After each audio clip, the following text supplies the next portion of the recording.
বন্ধুরা 2019 সালের প্রিভিয়াস ইয়ারের কোশ্চেন পেপারে 2 নম্বরের প্রশ্নগুলো দেখানোর আগে 2019 সালের প্রিভিয়াস ইয়ারের কোশ্চেন পেপার থেকে আপনাদের 2 নম্বরের যে প্রশ্নগুলো 2019 সালের প্রিভিয়াস ইয়ারের কোশ্চেন পেপারে রয়েছে কতগুলো 2 নম্বরের প্রশ্ন আপনাদের 2022 সালের 2 নম্বরের প্রশ্ন রিপিট এসেছে অর্থাৎ কমন এসেছে। মানে 2022 সালের প্রিভিয়াস ইয়ারের কোশ্চেন পেপার থেকে কতগুলো 2 নম্বরের প্রশ্ন আপনাদের 2022 সালের প্রিভিয়াস ইয়ারের কোশ্চেন পেপারে দিয়েছে সেটা আগে আপনাদেরকে দেখাই। তো বন্ধুরা এটা দেখানোর উদ্দেশ্য হচ্ছে আপনারা বুঝতে পারবেন যে কতগুলো প্রশ্ন আপনাদের প্রিভিয়াস ইয়ারের কোশ্চেন পেপার থেকে আপনাদের যে এক্সটার্নাল এক্সামিনেশনটা হবে 2024 সালের ফাইনাল পরীক্ষাটা হবে সেখানে কতগুলো 2 নম্বরের প্রশ্ন আপনাদের কমন আসতে পারে সেটা আপনারা বুঝতে পারবেন। তো বন্ধুরা অবশ্যই আপনারা এই 2019 সালের প্রিভিয়াস ইয়ারের কোশ্চেন পেপার থেকে কতগুলো প্রশ্ন 2022 সালে দিয়েছে অবশ্যই আপনারা দেখুন, তাহলেই বুঝতে পারবেন। আপনাদের 2019 সালের প্রিভিয়াস ইয়ারের কোশ্চেন পেপারই এই philosophy DSC 1 A philosophy of religion 2019 সালের প্রিভিয়াস ইয়ারের কোশ্চেন পেপারই 2 নম্বরের প্রশ্ন ছিল এবং 2022 সালের প্রিভিয়াস ইয়ারের কোশ্চেন পেপারই 2 নম্বরের প্রশ্ন ছিল। 2020 এবং 2021 সালের প্রিভিয়াস ইয়ারের কোশ্চেন পেপারে কোনো 2 নম্বরের প্রশ্ন ছিল না। ওখানে 5 নম্বর এবং 10 নম্বরের প্রশ্ন ছিল। তো বন্ধুরা অনেক পরিশ্রম করে ভিডিওটা তৈরি করেছি, তাই আপনাদেরকে বলবো চ্যানেলটিকে সাবস্ক্রাইব করুন এবং ভিডিওটিতে একটি লাইক করুন।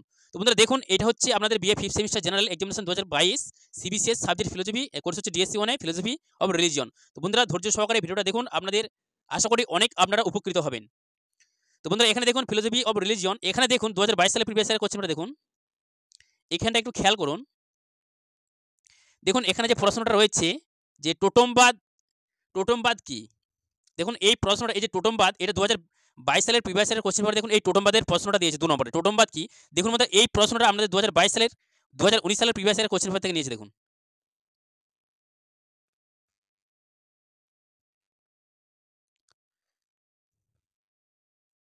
দেখুন মধ্যে এখানে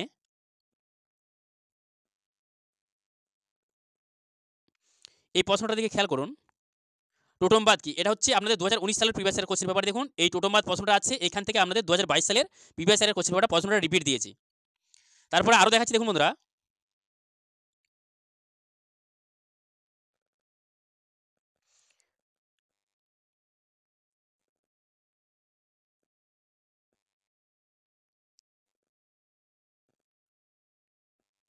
দেখুন এখানে একটা প্রশ্ন আছে দেখুন, এখানে একটু খেয়াল করুন ধর্ম কথাটির দুটি অর্থ উল্লেখ করো। ধর্ম কথাটি দুটি অর্থের উল্লেখ করো। এটা হচ্ছে 2022 সালের প্রিভিয়াস ইয়ারের কোশ্চেন পেপার। দেখুন প্রশ্নটা দিয়েছে, দেখুন এই প্রশ্নটা 2019 সালে দিয়েছে। দেখুন একটু এখানটা খেয়াল করুন,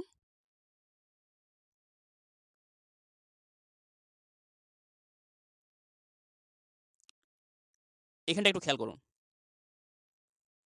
যে ধর্মের ব্যুৎপত্তি অর্থ কি। ধর্মের অর্থগুলি লেখো, ধর্মের দুটি অর্থ লেখো কিংবা ধর্মের ব্যুৎপত্তিগত অর্থ কি, একই প্রশ্ন বন্ধুরা। দেখুন এই প্রশ্নটা কিন্তু ওই 2022 সালের প্রশ্নটা কিন্তু 2021 সালে 19 সালের প্রশ্ন থেকে নিয়েছে। তারপরে বন্ধুরা অনেকগুলো নিয়েছে, দেখুন প্রায় 5টা 6টা প্রশ্ন 2019 সালের প্রিভিয়াস ইয়ারের কোশ্চেন পেপার থেকে নিয়েছে। তো আমাদেরকে সবগুলোই দেখানোর চেষ্টা করছি। এখানটা দেখুন,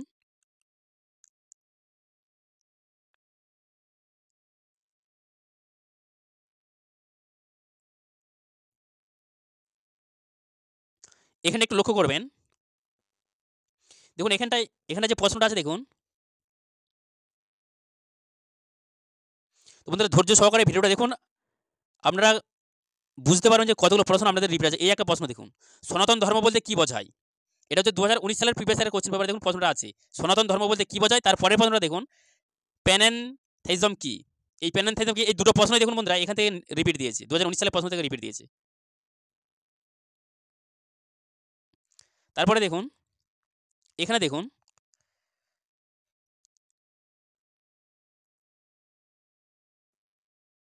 এই দেখুন এখানে একটু খেয়াল করুন পলিথেইজম কি। পলিথেইজম কথাটার অর্থ কি বা পলিথেইজম কি, একই প্রশ্ন। তারপরে দেখুন সনাতন ধর্মটা দেখুন, এখানে একটু খেয়াল করুন সনাতন ধর্ম বলতে কি বোঝো বা হিন্দু ধর্মকে সনাতন ধর্ম বলা হয় কেন, একটাই প্রশ্ন একটাই উত্তর। সনাতন ধর্ম বলতে কি বোঝো বা হিন্দু ধর্মকে সনাতন ধর্ম বলা হয় কেন। তো বন্ধুরা এখানে আপনারা এটা বুঝতে পারছেন যে প্রিভিয়াস ইয়ারের কোশ্চেন পেপার থেকে আপনাদের দেখুন 2019 সালের প্রিভিয়াস ইয়ারের কোশ্চেন পেপার থেকে প্রায় 5টা থেকে 6টা প্রশ্ন আমাদের 2022 সালের প্রিভিয়াস ইয়ারের কোশ্চেন পেপারে রিপিট দিয়েছে, কমন দিয়েছে। তাই বন্ধুরা আপনাদেরকে এইভাবে দেখানোর উদ্দেশ্যটাই হলো আপনাদেরকে প্রিভিয়াস ইয়ারের কোশ্চেন পেপারে যে প্রশ্নগুলো 2 নম্বরে রয়েছে সেই প্রশ্নগুলো আপনাদেরকে পড়তে হবে। আপনাদেরকে এই যে আপনাদেরকে সিলেক্ট করে যে প্রশ্নগুলো দেখালাম দেখানোর উদ্দেশ্যটা হচ্ছে আপনাদেরকে 2019 সালের প্রিভিয়াস ইয়ারের কোশ্চেন পেপারে যে 2 নম্বরের প্রশ্নগুলো রয়েছে এবং 2022 সালের প্রিভিয়াস ইয়ারের কোশ্চেন পেপারে যে 2 নম্বরের প্রশ্নগুলো রয়েছে আপনাদেরকে পড়তে হবে। কেননা এই 2022 সালের প্রিভিয়াস ইয়ারের কোশ্চেন পেপার থেকে কিন্তু বন্ধুরা প্রচুর প্রশ্ন রিপিট হয়, আপনাদের কমন পড়ে। তো বন্ধুরা আপনাদেরকে দেখানোর চেষ্টা করলাম। তো আপনারা আশা করি বুঝতে পেরেছেন যে আপনাদেরকে প্রিভিয়াস ইয়ারের কোশ্চেন পেপারগুলো পড়তে হবে। 2019 সালের প্রিভিয়াস ইয়ারের কোশ্চেন পেপারে আমাদের 2 নম্বরের প্রশ্ন আছে এবং 2022 সালের প্রিভিয়াস ইয়ারের কোশ্চেন পেপারে 2 নম্বরের প্রশ্ন আছে। তো 2020 সালে এবং 2021 সালে আমাদের 2 নম্বরের প্রশ্ন ছিল না, 5 নম্বর এবং 10 নম্বরের পরীক্ষা হয়েছে। তো 2019 সালের প্রিভিয়াস ইয়ারের কোশ্চেন পেপারে যে 2 নম্বরের প্রশ্নগুলো রয়েছে এবং 2022 সালের প্রিভিয়াস ইয়ারের কোশ্চেন পেপারে যে 2 নম্বরের প্রশ্নগুলো রয়েছে আপনাদেরকে কিন্তু পড়তে হবে। তো চলুন বন্ধুরা 2019 সালের প্রিভিয়াস ইয়ারের কোশ্চেন পেপারে যে 15টি প্রশ্ন রয়েছে সেই প্রশ্নের উত্তরগুলো আপনাদেরকে দিয়েছি, সেই প্রশ্নের উত্তরগুলো আপনাদেরকে দেখাচ্ছি। এখানে দেখুন বন্ধুরা, প্রথম যে প্রশ্নটা আছে ধর্মের শব্দের অর্থ কী, ধর্ম শব্দের অর্থ কী বা ধর্মের ব্যুৎপত্তিগত অর্থ কী, একই প্রশ্ন একই উত্তর। তো বন্ধুরা আপনাদেরকে আরেকটা কথা বলি, অবশ্যই আপনারা যখন পড়বেন প্রশ্নটাকে ভালো করে বুঝবেন এবং উত্তরটাকেও ভালো করে বুঝে পড়বেন। প্রশ্নটাকেও আপনাদের ভালো করে বুঝে পড়তে হবে এবং উত্তরটাকেও ভালো করে বুঝে পড়তে হবে। কেননা আপনারা দেখতে পাচ্ছেন অনেক প্রশ্ন কিন্তু আপনাদের ঘুরিয়ে দিয়েছি। যদি প্রশ্নগুলো আপনাদের ঘুরিয়ে দিয়ে দেয়, যদি আপনারা ভালো করে বুঝে পড়েন তাহলে কিন্তু আপনারা উত্তরগুলো লিখতে পারবেন। তাই বন্ধুরা আপনাদেরকে বারবার বলছি অবশ্যই ভালো করে বুঝে পড়বেন। প্রশ্নটা না হলে যদি ঘুরিয়ে দিয়ে দেয় তাহলে কিন্তু আপনারা বুঝতে পারবেন না। তো বন্ধুরা এই যে আপনাদেরকে প্রশ্নগুলো দেখাচ্ছি, অবশ্যই এটা হচ্ছে 2019 সালের প্রিভিয়াস ইয়ারের কোশ্চেন পেপারে যে প্রশ্নগুলো রয়েছে, যে 15টা প্রশ্ন রয়েছে সেই 15টা প্রশ্নের উত্তর আপনাদেরকে দেখাচ্ছি। ধর্ম শব্দের অর্থ কী, তো বন্ধুরা অবশ্যই আপনারা খাতায় লিখে পড়বেন। তো বন্ধুরা আপনাদের কাছে একটা রিকোয়েস্ট করবো, অনেক পরিশ্রম করে ভিডিওটি তৈরি করেছি, তাই আপনাদেরকে বলবো চ্যানেলটিকে সাবস্ক্রাইব করুন এবং ভিডিওটিতে লাইক দিন। আর যদি আপনাদের বন্ধুরা এই সাবজেক্টটা নিয়ে থাকে আপনাদের বন্ধুদের মাঝেও ভিডিওটা শেয়ার করে তাদেরকেও এই প্রিভিয়াস ইয়ারের কোশ্চেন পেপারগুলো পড়ার সুযোগ করে দিন। তারপরে প্রশ্নটা দেখুন বন্ধুরা, একদেব প্রাধান্যবাদ বা হেনেথেইজম কি, হেনেথেইজম কি, একদেব প্রাধান্যবাদ বা হেনেথেইজম কি। এখানে দেখুন বন্ধুরা প্রশ্নটা আছে আপনাদের এভাবে প্রশ্নটা আসতে পারে যে একদেব প্রাধান্যবাদ কি, একদেব প্রাধান্যবাদ কি এভাবে প্রশ্নটা আসতে পারে, কিংবা হেনেথেইজম কি, হেনেথেইজম কি এভাবে প্রশ্নটা আসতে পারে। তাই বন্ধুরা ইংলিশটার পাশাপাশি আমরা এই বাংলাটাও যে অর্থটা দিয়ে আছে অবশ্যই দুটোই কিন্তু পড়বেন। ইংলিশের বাংলাটা পড়বেন এবং ইংলিশটা পড়বেন, দুটোই পড়বেন। কেননা আপনাদের প্রিভিয়াস ইয়ারের কোশ্চেন পেপারে দেখলাম ইংলিশটা যেমন হেনেথেইজম কি এভাবেও কিন্তু প্রশ্নটা দিয়েছে অনেক, এবং একদেব প্রাধান্যবাদ কি এভাবেও প্রশ্নটা দিয়েছে। তাই দুটো আপনারা ইংলিশটা পড়বেন এবং বাংলাটা পড়বেন। তারপরের প্রশ্নটা দেখুন বন্ধুরা, ঈশ্বরতত্ত্ব ধর্মতত্ত্ব বা থিওলজি কাকে বলে। ঈশ্বরতত্ত্ব বা ধর্মতত্ত্ব থিওলজি কাকে বলে, ঈশ্বরতত্ত্ব কাকে বলে, ধর্মতত্ত্ব কাকে বলে, থিওলজি কাকে বলে, এভাবে ভেঙে ভেঙে প্রশ্নটা আসতে পারে।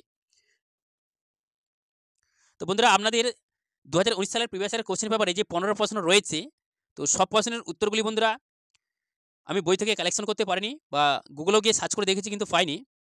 তাই আপনারা বইয়ের মধ্যে একটু খুঁজে নেওয়ার চেষ্টা করবেন। এখানে আপনাদেরকে 11টা প্রশ্নের উত্তর আমি দিয়েছি, 11টা প্রশ্ন পেয়েছি। তো 11টা প্রশ্নের উত্তর দিয়েছি, যে আরও 4টি প্রশ্ন রয়েছে ওই 4টি প্রশ্ন আপনাদেরকে পড়তে হবে। তো আপনারা বইয়ের মধ্যে আপনাদের যে বইগুলো দোকান থেকে সাজেশন বই, যে নোট বই কিনেছেন, যে চ্যালেঞ্জের বই কিনেছেন, তো ওই বই থেকে আপনারা অবশ্যই ওই 4টে প্রশ্ন আপনারা খুঁজেও কিন্তু পড়বেন। দেখুন তুলনামূলক ধর্ম বা কম্পারেটিভ রিলিজন কি, তুলনামূলক ধর্ম বা কম্পারেটিভ রিলিজন কি। তারপরের প্রশ্নটা দেখুন, সর্বধরেশ্বরবাদ বা প্যানেনথেইজম কি, সর্বধরেশ্বরবাদ বা প্যানেনথেইজম কি। দেখুন তার পরের প্রশ্নটা, টোটেমবাদ কি এই মতের সমর্থক কি, টোটেমবাদ কি এই মতের সমর্থক কি। তো এটা হচ্ছে বন্ধুরা আপনাদের 2019 সালের প্রিভিয়াস ইয়ারের কোশ্চেন পেপারের অ্যান্সার, প্রশ্ন এবং অ্যান্সার উত্তর। এর পরবর্তী ভিডিওটির মাধ্যমে আমাদের 2022 সালে যে প্রিভিয়াস ইয়ারের কোশ্চেন পেপারগুলো রয়েছে, যে 2 নম্বরের প্রশ্নগুলো রয়েছে, সেই 2 নম্বরের প্রশ্নগুলো উত্তর দেওয়ার চেষ্টা করব। তারপরে প্রশ্নটা দেখুন, টাবু কি, টাবু কি।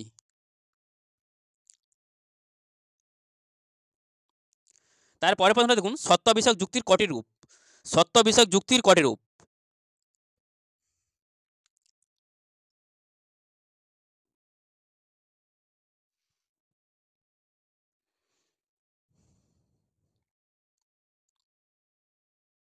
এই প্রশ্নটা দুবার দেওয়া হয়ে গেছে বন্ধুরা, প্রশ্ন এবং উত্তর দুবার দেওয়া হয়ে গেছে, আমরা একটা লিখলেই হবে। তারপরে দেখুন, খ্রিস্ট ধর্মের ত্রিতত্ত্ব বা ত্রিতত্ত্ববাদ কি, খ্রিস্ট ধর্মের তৃত্ব বা ত্রিতত্ত্ববাদ কি। এই প্রশ্নটা বন্ধুরা আপনাদের 5 নম্বর আসতে পারে। আপনাদের এটা খুবই একটা ইম্পর্টেন্ট প্রশ্ন। এই আপনাদের যে ফিলোজফি ডিএসসি 1 যে সাজেশনটা দিয়েছি, এই প্রশ্নটা কিন্তু দিয়েছি যে খ্রিস্ট ধর্মের ত্রিতত্ত্ববাদ কি। তো খ্রিস্ট ধর্মের ত্রিতত্ত্ববাদ কি বন্ধুরা, এটা যদি আপনাদের যে এভাবে আসে খ্রিস্ট ধর্মের বৈশিষ্ট্যগুলো আচরণ করে, এই ত্রিতত্ত্ববাদের 3টি ত্রিতত্ত্ববাদ রয়েছে, এই 3টি ত্রিতত্ত্ববাদ লিখলেও হবে। বৈশিষ্ট্য হিসাবে যদি আপনাদের এই খ্রিস্ট ধর্মের বৈশিষ্ট্যগুলো আলোচনা করো, যদি আপনাদের ৫ নম্বরের কোশ্চেন হিসেবে আসে ওই ৩টে তৃতীয়বাদের যে আপনাদের রয়েছে বৈশিষ্ট্য হিসাবে আপনারা লিখে দিবেন যদি পড়ে থাকেন। তো বন্ধুরা আপনাদের এই ফিলোসফি ডিএসসি 1 এর আপনাদের সাজেশন প্রশ্ন দিয়েছি। হয়তো ৫ নম্বরে ৭টা প্রশ্ন দিয়েছি এবং ১০ নম্বরে ৬টা প্রশ্ন দিয়েছি, মোট ১৩টা প্রশ্ন দিয়েছি। ওই ১৩টা প্রশ্ন ভালো করে পড়লেই আপনাদের যে ২০২৪ সালের এক্সটার্নাল এক্সামিনেশনটা হবে, যে ফাইনাল পরীক্ষাটা হবে, আপনারা ওখানে কিন্তু কমন পেয়ে যাবেন ৫ নম্বর এবং ১০ নম্বর প্রশ্ন। ৫ নম্বরের প্রশ্ন ৭টা দিয়েছি এবং ১০ নম্বরের প্রশ্ন ৬টা দিয়েছি।